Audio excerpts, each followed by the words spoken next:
السلام علیکم ABN news کے ساتھ میں ہوں علی زین۔ ہیڈ لائنز آپ جان چکے۔ یہاں آپ کو بتائیں مسلم لیگ نون کے سینئر رہنما اور سابق وزیر اعظم نواز شریف کے قریبی ساتھی سینیٹر عرفان صدیقی وفات پا گئے ہیں۔ سینیٹر عرفان صدیقی سانس کی تکلیف کے باعث نجی اسپتال میں انتہائی نگہداشت یونٹ میں زیر علاج تھے۔ سینیٹر عرفان صدیقی سینٹ میں مسلم لیگ نون کے پارلیمانی لیڈر بھی تھے۔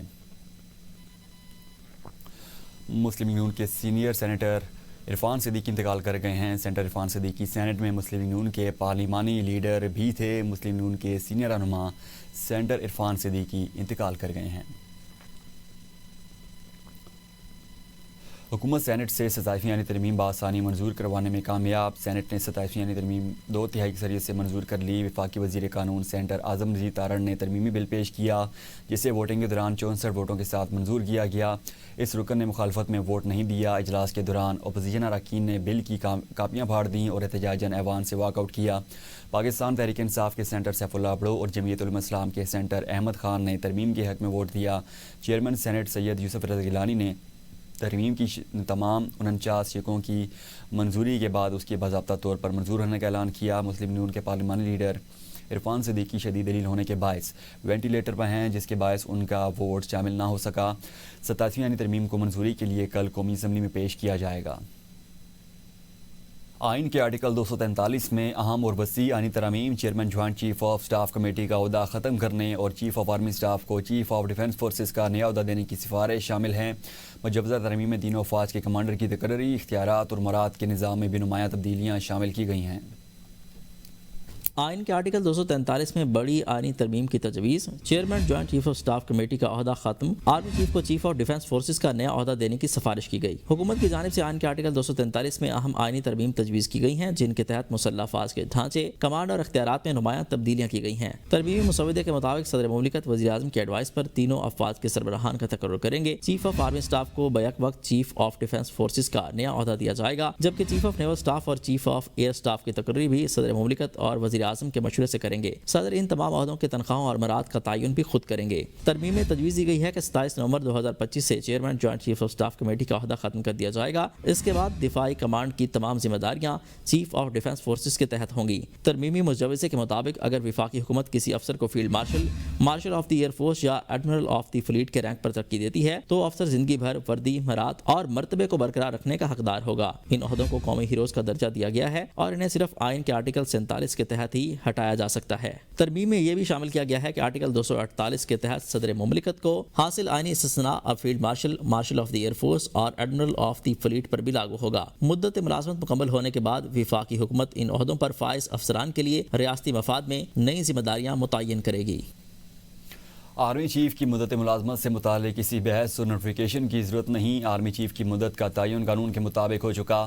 وزیر قانون اعظم نذیر تارڑ کہتے ہیں یہ غیر ضروری بحث ہے کہ 27 یا 29 نومبر کو آرمی چیف کی مدت ملازمت ختم ہونی ہے۔ فیلڈ مارشل اور آرمی چیف میں فرق کیا ہے، اس کی وضاحت آئین میں موجود ہے۔ چیف آف ڈیفنس فورسز کے عہدے کی مدت کا تعین آئین کے مطابق کیا جائے گا۔ وزارت دفاع آرمی ایکٹ میں معمولی ترمیم پر کام کر رہی ہے۔ کون سے مقدمات آئینی عدالت یا سپریم کورٹ سنے گی، اس کی بھی پوری وضاحت کر دی ہے۔ سیو موٹو کو ختم کیا گیا ہے۔ کورٹ پہلے مطمئن کرے گی۔ ججز جن کی نامزدگی ہوتی ہے حلف نہیں لیتے، ریٹائرڈ تصور ہوں گے۔ سپریم کورٹ کے مستقل ججز کی سینیارٹی کو تحفظ دیا گیا ہے۔ سینٹ نے 27ویں ترمیم کا بل منظور کر لیا۔ آئین کے آرٹیکل 175 میں وفاقی آئینی عدالت کے قیام کی ترمیم شامل کی گئی ہے۔ سپریم کورٹ کے بعض آئینی اختیارات نئی وفاقی آئینی عدالت کو منتقل کر دیے جائیں گے۔ وفاقی آئینی عدالت کے چیف جسٹس کی مدت ملازمت 3 سال مقرر کی گئی۔ نئی عدالت کو وفاق اور صوبوں کے درمیان آئینی تنازعات سننے کا اختیار حاصل ہوگا۔ مزید یہ کہ وفاقی آئینی عدالت کے فیصلے سپریم کورٹ پر لازم ہوں گے، جبکہ سپریم کورٹ کے فیصلے وفاقی آئینی عدالت پر لازم نہیں ہوں گے۔ ترمیم کے ذریعے سپریم کورٹ سے علیحدہ نئی وفاقی آئینی عدالت قائم کرنے کی شق شامل کی گئی ہے۔ آرٹیکل 175 میں وفاقی آئینی عدالت کے قیام کی ترمیم، سپریم کورٹ کے آئینی اختیارات محدود، نئی عدالت کو منتقل ہوں گے۔ آرٹیکل 175 میں ججز تقرری کے لیے نیا طریقہ کار تجویز کیا گیا ہے۔ وفاقی آئینی عدالت کا صدر مقام اسلام آباد ہوگا۔ چیف جسٹس وفاقی آئینی عدالت کی مدت ملازمت 3 سال مقرر کی گئی ہے۔ وفاقی آئینی عدالت کے جج 68 برس کی عمر میں ریٹائرڈ ہوں گے۔ آئینی عدالت کو وفاق اور صوبوں کے درمیان تنازعات سننے کا اختیار ہوگا۔ آئینی عدالت کو آئینی تشریح اور بنیادی حقوق سے متعلق مقدمات کا دائرہ اختیار ہوگا۔ وفاقی آئینی عدالت کے فیصلے سپریم کورٹ پر لاگو ہوں گے، جبکہ سپریم کورٹ کے فیصلے آئینی عدالت پر لازم نہیں ہوں گے۔ آئین کے آرٹیکل 184 کو ختم کرنے کی تجویز دی گئی ہے۔ جوڈیشل کمیشن میں وفاقی آئینی عدالت اور سپریم کورٹ دونوں کے چیف جسٹس شامل ہوں گے۔ آرٹیکل 189 میں ترمیم، آئینی عدالت کے فیصلے تمام عدالتوں پر لازم ہوں گے۔ سپریم جوڈیشل کونسل کی تشکیل دونوں عدالتوں کے چیف جسٹس بطور ارکان ہوں گے۔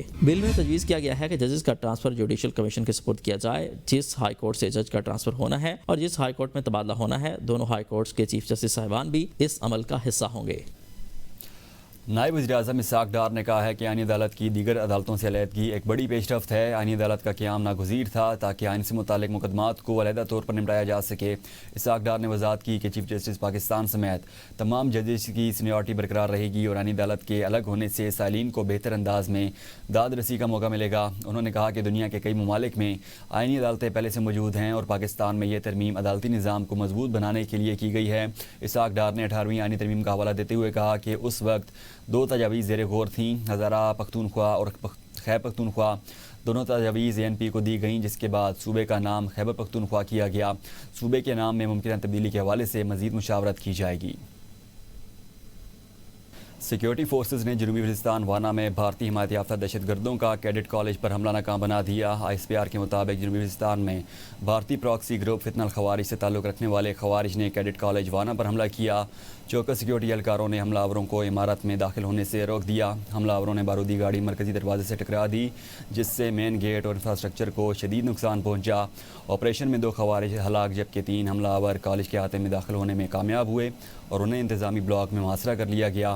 ISPR کا کہنا ہے کہ کالج میں چھپے عناصر بیرونی ہینڈلرز سے رابطے میں ہیں۔ پاک فوج اور سیکیورٹی ادارے مکمل صفائی آپریشن جاری رکھتے ہوئے دہشت گردی کے خاتمے تک کارروائی جاری رکھیں گے۔ عوام سے اپیل ہے کہ سیکیورٹی تعاون جاری رکھیں۔ فرانس کے دارالحکومت پیرس میں انتظامیہ نے 3 تاریخی قبرستانوں میں خالی قبروں کے لیے قرآن اندازی کا آغاز کر دیا ہے۔ یہ انوکھا اقدام شہریوں کو تاریخی قبرستانوں میں دفن ہونے کا موقع فراہم کرتا ہے۔ منتخب افراد کو قبروں کی مرمت اور بحالی کے تمام اخراجات خود برداشت کرنا ہوں گے۔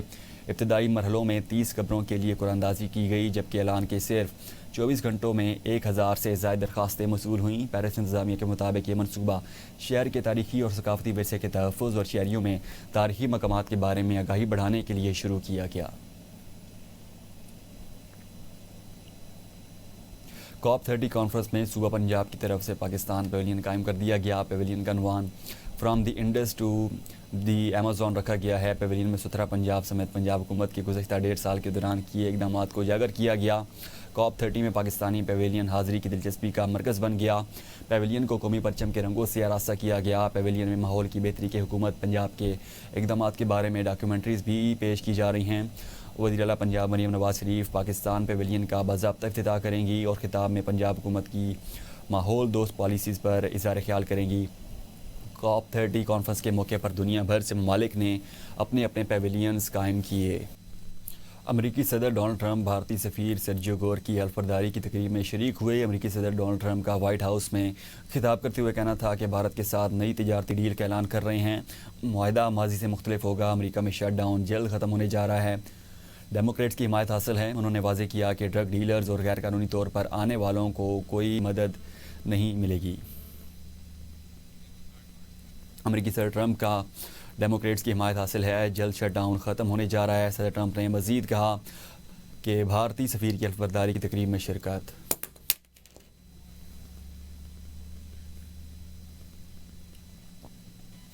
فرانس کے سابق صدر نکولا سرگوزی کو 5 سالہ قید کی سزا کاٹنے کے 3 ہفتے بعد رہا کر دیا گیا۔ عدالت نے ان کی اپیل پر رہائی کی درخواست منظور کرتے ہوئے سخت عدالتی نگرانی میں رکھنے اور فرانس سے باہر جانے پر پابندی عائد کر دی۔ سرگوزی پر الزام ہے کہ انہوں نے 2007 کے صدارتی انتخابی مہم کے لیے معمر قذافی سے غیر قانونی فنڈز حاصل کیے۔ رہائی کے بعد سرگوزی نے کہا کہ ان کی تمام توجہ اپنی بے گناہی ثابت کرنے پر مرکوز ہے اور وہ یقین رکھتے ہیں کہ سچ سامنے آئے گا۔ ان کے وکیل کے مطابق یہ رہائی ایک مثبت قدم ہے، تاہم اپیل کی سماعت مارچ میں متوقع ہے۔ سرکوزی نے جیل میں تنہائی کو حالت کو کٹھن اور ڈراؤنا تجربہ قرار دیا، مگر جیل عملے کی انسانیت کی تعریف بھی کی۔ نیشنل سائبر کرائم کے مقدمہ درج کرنے پر وزیراعلیٰ خیبر پختونخوا کا پشاور ہائی کورٹ سے رجوع کرنے کا فیصلہ. ذرائع کے مطابق وزیراعلیٰ مقدمے میں نامزد ہونے پر پشاور ہائی کورٹ سے راہداری یا حفاظتی ضمانت لیں گے. مقدمے میں نامزد ہونے کے بعد وزیراعلیٰ کی گرفتاری کا خدشہ ہے. وزیراعلیٰ گرفتاری سے بچنے اور راولپنڈی میں متعلقہ عدالت سے رجوع کے لیے پشاور ہائی کورٹ سے ضمانت لیں گے. سائبر کرائم اسلام آباد نے وزیراعلیٰ کے خلاف مقدمہ درج کیا ہے. وزیراعلیٰ پر میڈیا ٹاک کے دوران ریاستی اداروں کے خلاف نفرت انگیز تقریر کا الزام ہے.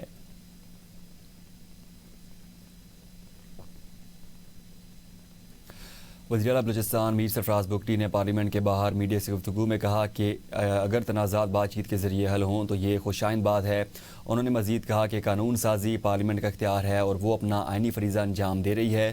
نشستوں کے معاملے پر انہوں نے بتایا کہ بلوچستان کی نشستیں سے ECC کے اجلاس میں چیئرمین سے تفصیلی بات چیت ہوئی ہے. میر سرفراز بگٹی نے بتایا کہ افغان مہاجرین کے حوالے سے وفاقی حکومت کی جو پالیسی ہے اس پر بلوچستان میں مکمل عمل درآمد کیا جا رہا ہے. ان کا کہنا تھا کہ ڈاکٹر مالک بلوچ کی جماعت کے بارے میں بظاہر نہیں لگتا کہ وہ آئینی ترامیم کے حق میں ووٹ دے گی. لوور دیر میں قومی کرکٹ ٹیم کے فاسٹ بالر نسیم شاہ کے حجرے پر فائرنگ. لوور دیر میں قومی کرکٹ ٹیم کے فاسٹ بالر نسیم شاہ کے حجرے پر فائرنگ کا واقعہ پیش آیا ہے. پولیس کے مطابق فائرنگ سے حجرے کا مین گیٹ، کھڑکیاں اور گاڑی کو جزوی طور پر نقصان پہنچا. پولیس نے بتایا کہ فائرنگ واقعے کا مقدمہ درج کر لیا گیا ہے. پولیس کے مطابق فائرنگ واقعے کے بعد 5 مشتبہ افراد کو حراست میں لے لیا گیا اور مزید تحقیقات بھی جاری ہیں. صدر مملکت کو استثناء پہلے سے تھا. قطعاً ہے کہ صدر دوبارہ پہلے آفس ہولڈر بنیں گے تو استثناء ختم ہو جائے گا. سینٹر رانا ثناء اللہ کا کہنا ہے ترمیم کرنا پارلیمنٹ کا کام ہے. 87ویں ترمیم میں کچھ چیزوں میں اضافہ اور کچھ تبدیل کی گئیں. 87ویں ترمیم کے ذریعے ججز کو حکومت نہیں جوڈیشل کمیشن مقرر کرے گا. MQM پیپلز پارٹی کو متفق کر لے یا ایک فارمولے پر اتفاق کر لیں تو ہمارے ووٹ حاضر ہیں.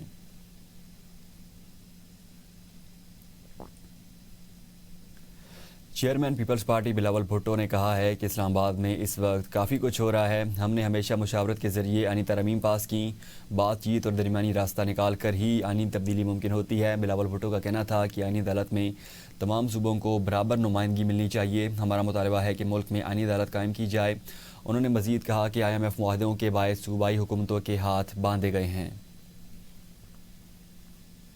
اسلام آباد میں کافی کچھ ہو رہا ہے اور کچھ ایسے آئینی ترمیم آئے ہیں جو جتنا ممکن کنسنسس ہو ہم نے اتنا ممکن کنسنسس کا بندوبست کر کے وہ آئینی ترمیم پاس کروائے ہیں. بات چیت کر کے درمیانی راستہ ڈھونڈ کے آئینی ترمیم یا لیجسلیشن کرنا پڑتا ہے. اور سینٹ آف پاکستان میں تمام صوبوں کا برابری کا نمائندگی ہو. عالمی اداروں کے کہنے پہ، IMF کے کہنے پہ انہوں نے صوبائی حکومتیں کے ہاتھ باندھے. تحریک انصاف کے سینئر رہنما سلمان اکرم راجہ کہتے ہیں 87ویں ترمیم کے بعد حکومت اپنی مرضی کے جج تعینات کرے گی. ترمیم کا براہ راست اثر ملکی جمہوریت پر پڑے گا. 26ویں آئینی ترمیم کے بعد آئینی بینچ نے سویلین کے ٹرائل کی اجازت دی. آئینی بینچ نے PTI کی 60 نشستیں ان کو دیں جن کو ووٹ نہیں پڑے. وفاقی وزیر اطلاعات عطا تارڑ نے کہا ہے کہ ہمارا کسی کے ساتھ کوئی ڈیڈ لاک نہیں. پارلیمانی کمیٹی کی کارروائی سب کے سامنے ہے. وزیراعظم کا استثناء نہ لینے کا فیصلہ ایک احسن اقدام ہے. ترامیم وفاق کے لیے بہتر گورننس اور دفاعی طور پر پاکستان کو مستحکم کرنے کے لیے کی جا رہی ہیں. پوری دنیا میں ریاست کے سربراہان کو استثناء حاصل ہوتا ہے. پوری دنیا میں آئینی عدالتوں کو تصور موجود ہے. کسی قسم کا کوئی ڈیڈ لاک نہیں ہے. پارلیمانی کمیٹی کی پروسیڈنگز آپ کے سامنے ہیں اور میں سمجھتا ہوں کہ جس طرح وزیر اعظم صاحب کا جو ایک استثناء نہ لینے کا ایک فیصلہ تھا، باقی دیکھیں ساری ترامیم جو ہیں گڈ گورننس کے لیے، وفاق کے صوبوں کے ساتھ مضبوط رشتے کے لیے اور اس کے ساتھ ساتھ ایک دفاعی طور پہ پاکستان کو مضبوط کرنے کے لیے، جنگ جیتنے کے بعد مزید جو ہے پاکستان کی دفاعی قوت میں اضافہ کرنے کے لیے بڑی ایک سیر حاصل گفتگو کے بعد اور بڑی اچھی ترامیم لائی. پوری دنیا ہے اس میں کانسٹیٹیوشنل کورٹس کا کانسیپٹ ہے. ہمارے ہاں یہ آج کی ڈیبیٹ نہیں ہے. یہ چارٹر آف ڈیموکریسی کے وقت سے ایک ڈیبیٹ چل رہی تھی کہ کانسٹیٹیوشنل کورٹس ہونے چاہیے. PMLN کا، پیپلز پارٹی کا اور ANP کا یہ مشترکہ مطالبہ تھا اور جو ڈیبیٹ کئی دہائیوں سے چل رہی ہو، 20 سال سے چل رہی ہو، وہ ایک منطقی انجام تک پہنچی. اور 26ویں آئینی ترمیم میں جب کانسٹیٹیوشنل بینچ بنایا گیا اس کے آپ نے ثمرات دیکھے کہ کیس ورک لوڈ کم ہوا، کورٹ کی ایفیشنسی میں اضافہ ہوا. پی ٹی آئی کے سینیٹر سیف اللہ ابڑو نے 27ویں آئینی ترمیم کے حق میں ووٹ دے کر سینٹ کی نشست سے مستعفی ہونے کا اعلان کر دیا۔ سیف اللہ ابڑو نے کہا سینٹرشپ سے مستعفی ہونے کا اعلان کرتا ہوں۔ انہوں نے کہا میں نے ووٹ فیلڈ مارشل اور فوج کے حق میں دیا۔ ترمیم کے حق میں ووٹ دینے پر پی ٹی آئی نے سینٹر سیف اللہ ابڑو کو پارلیمانی پارٹی واٹس ایپ گروپ سے نکال دیا۔ ذرائع کے مطابق سیف اللہ ابڑو کو دیگر تمام گروپ سے بھی نکال دیا گیا ہے۔ یہ اسٹوڈیو سب تک کے لیے اتنا ہی، آپ دیکھتے رہیے ABN نیوز۔